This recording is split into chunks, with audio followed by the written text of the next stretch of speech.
Today we're going to find out a little bit more about Victorian playground games. I'm going to start by a toy that most children will have played with, the skipping rope. The interesting thing about Victorian skipping ropes is the handles. The handles were generally made out of old bobbins from factories, and generally factories which were in the clothing or the carpet or the blanket industry, anything that had a kind of mill attached to it. If you couldn't afford a handle, or if you didn't have somebody working there, you could go and just use a piece of rope without a handle. Washing lines were commonly used to do skipping with. Another really common toy is the yo-yo. Yo-yos date back to the ancient Greek times. They've been around a long time. Victorians had wooden yo-yos, so with your yo-yo you'd put it on your finger and then send it down and try and bring it back up again. As you can see, I'm not a yo-yo expert. I'm guessing most of you have had a go with a yo-yo before and probably are much better than I am. Another toy is the ball and cup. This actually dates back to Tudor times, but again was very, very popular during Victorian times. Very simple. You have to try and get the ball inside the cup. Generally it's a flick rather than a swing, and it makes life easier. The longer string you have, the harder it is. They would vary the size of the cup and the size of the ball to make it harder. I have seen one as well that had a point on the end and a hole in the ball, and you had to get the ball on the point. And another really popular toy is the whip and the top. Again, very, very simple, and it was a toy that could be homemade with just a twig from a tree and an old shoelace, and then a piece of wood with a drawing pin or a nail in the bottom to help it spin. You would wrap the string around there, place it on the floor and pull the string away. The whipping top, very simply, you place on the floor, you pull the string and lift your finger at the same time.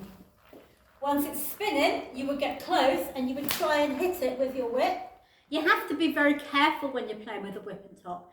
If you hit it at the wrong angle, the top will fly in the air. Later they were known as window breakers. I also have here the Diablo. Again, very simple wooden toy. It would sit on the strings, you would spin it and it would move up and down the strings. This is one toy I've never mastered. I cannot do it. But again, very simple. Modern Diablos are much, much easier to use than the wooden Diablos. Another really popular toy is Skittles. Skittles can be made from all sorts of different objects. You can even make your own using toilet rolls or kitchen rolls, standing them up and then rolling any ball at them. But again, very, very simple. If you wanted to decorate them, you could paint them to make them into people or into animals. Skittles were set up, so 9 Skittles were set up in a diamond shape. You would then roll the ball at the Skittles, seeing how many you could knock over. The next toy we're going to have a look at is the spinning top. Again, a very, very simple toy that's been around an awfully long time. Early spinning tops were just a thorn pressed into a berry and that could be spun. So you can very easily spin your spinning top. The spinning top is very, very simple. Place it on the ground and give it a good spin. Another really popular toy is marbles. Marbles have been around since the ancient Egyptian times. Marbles have been found in pyramids. Very simple marbles. Today they have lots and lots of different patterns. In Victorian times they started to have glass marbles. They invented what they called the marble scissors, which allowed them to cut a perfect sphere out of glass. But there are hundreds and hundreds of different games that you can play with marbles.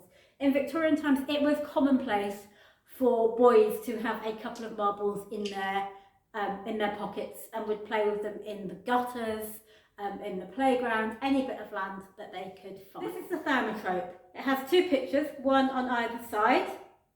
When you spin them together, it will make them look as if they are together. The Victorians enjoyed toys which were optical illusions.